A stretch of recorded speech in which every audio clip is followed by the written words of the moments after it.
Yves, il y a eu une lettre ouverte de Florian Grill, puis il y a eu des réponses de Boudjelal, de la Voix des clubs, du rugby amateur. Il y a un drôle de climat quand même actuellement dans le rugby français. Ben oui, c'est la communication, c'est le médiatique par article interposé. Et on a l'impression qu'on est dans une cour d'école, des gosses qui se chamaillent. Je crois que le rugby mérite autre chose que ça, que tous ces gens justement, puisque soi-disant, on est tous pour le rugby, pour que le rugby progresse, pour aller de l'avant, mais qu'on se mette autour d'une table, qu'on réfléchisse et qu'on arrête de se faire la guerre comme ça. Tout le monde n'a pas toujours tort et tout le monde n'a pas toujours raison. Mais là, il faut arrêter, il faut arrêter. Quand on prône sur les réseaux que justement on veut un rugby apaisé, etc., on fait l'inverse. À partir de là, je ne peux pas être d'accord.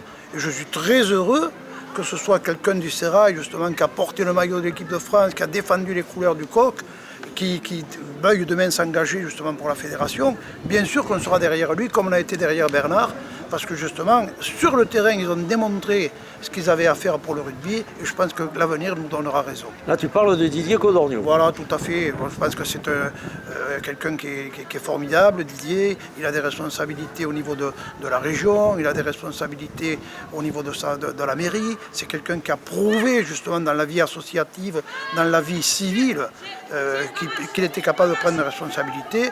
Et bien sûr, il va prendre des responsabilités qui seront nécessaires au niveau du sport et du rugby. Et les attaques du bilan de Bernard Laporte? Oui, alors là, bon, je le dis souvent, depuis qu'il y a eu les affaires, la justice, laissons la justice travailler en paix, qu'on arrête les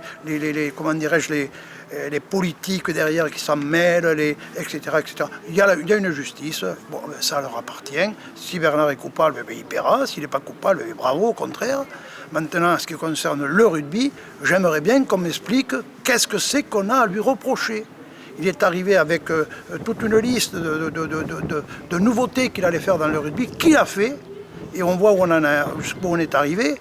Malheureusement, il y a des gens mal intentionnés, je dis bien mal intentionnés, qui ont mis le bazar avant la Coupe du Monde. Sinon, on n'aurait peut-être pas eu le final qu'on a eu. On pouvait attendre un mois de plus ou 2 mois de plus et justement mettre en place justement tout ce qui se passe à l'heure actuelle après la Coupe du Monde. Laissons le rugby, laissons le sport aux joueurs. Le jeu appartient aux joueurs et pas aux politiques. Parfait.